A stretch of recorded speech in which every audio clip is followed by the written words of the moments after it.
I am good, Sir Richard. It is really nice to be here and talk in front of our lovely and handsome teachers. May I hear from you?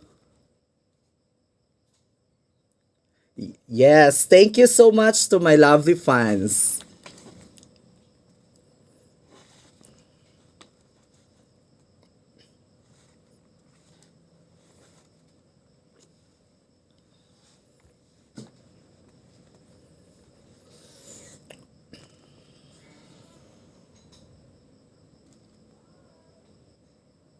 That is quite right, if I may.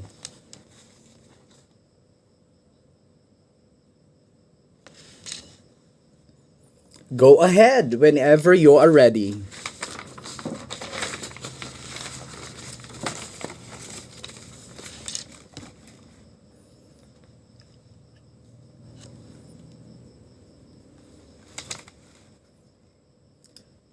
As I see it, philosophy has been bastardized in almost of its sense. Why?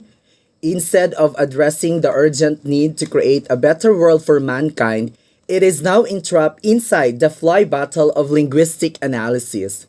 According to Freire, this trivialization of philosophy into a tedious and a barren discourse on the word rather than on the world that has to be transformed so that it may be more just, more free, more compassionate, has deprived philosophy of its transformative character. Sadly, we have reduced itself into a more speculation, highfalutin philosophical concepts and linguistic analysis and clarification. By doing this, he believes that philosophy has been trivialized. For many students of philosophy, the discipline has become unreasonably difficult yet empty and irrelevant. I see this as a tragedy of a bastardized philosophy. However, he does not say the task of philosophy as analysis and clarification of language is unimportant. He maintains that the dimension of linguistic analysis and clarification is also an important philosophical enterprise, but philosophers and students of philosophy must not reduce the act of philosophizing to this activity. He says that philosophy should clarify its language is a valid contention. But I think to reduce philosophy into a mere activity for the affecting personal and private life, philosophy must speak philosophy must speak loud and clear about the world, its values and meaning, rather than to be forever entrapped inside the battle of linguistic puzzles. To confine philosophy to the tedious discourse on the word rather than on the world is to deprive philosophy of social relevance. For me, the task of philosophy mainly involves the social dimension of human reality. One of the most reasons why students must engage in the study of philosophy is to bring into philosophical discourse the concrete problems of the social world. It is also through philosophy as a discipline that students more critical in understanding the root causes of social problems. Philosophy can help us examine the kind of society we live in today. Through critical inquiry, we can unveil the root causes of social conflict and contradiction which give rise to political turmoil and social unrest. And thus, we have the option to participate in the overall struggle for social change.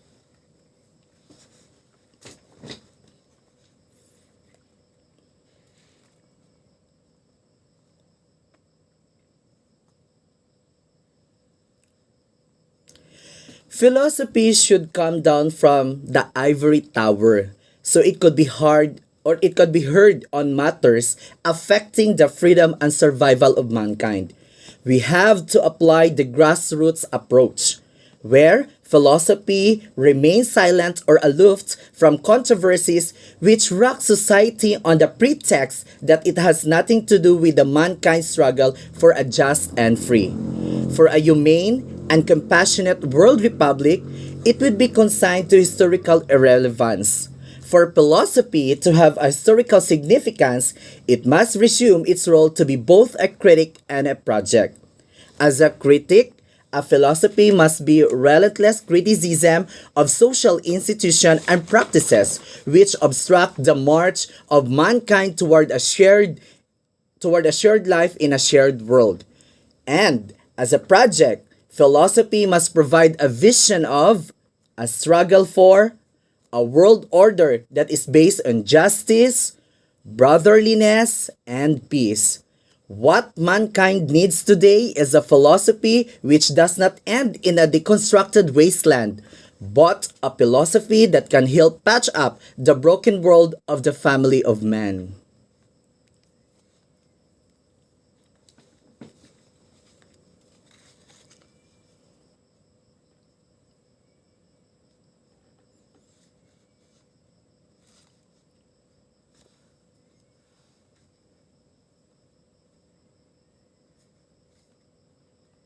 Oh, sure, that would be fine. Depending on the philosophical assumption of those who is or who control its instrumentalities, education can either be for people's genuine enlightenment and liberation or for their perversion and domestication. Education can be harnessed for ensuring social conformity so that society may remain as it is, or for encouraging social criticism so that there may be some reforms, and if needs be radical change. So subtle yet so powerful is education that it can make a profound difference in the life of the nation. Too little indeed does the school-going public suspect that the molding of the hearts and minds of the young through formal schooling presupposes some basic philosophical assumption as to what man and society ought to be in a given historical context. The ambivalence of education lies in a fact that education is not mere an abstraction which exists on its own part from a social context, nor it is simply a process of transmitting cultural heritage from one generation to another. Education is a social activity that aims and purpose of which are not fabricated in heaven, but crafted by real people with differing political interests. For me, education serves as a manipulable tool which social groups would always want to control in order to advance their fundamental interests.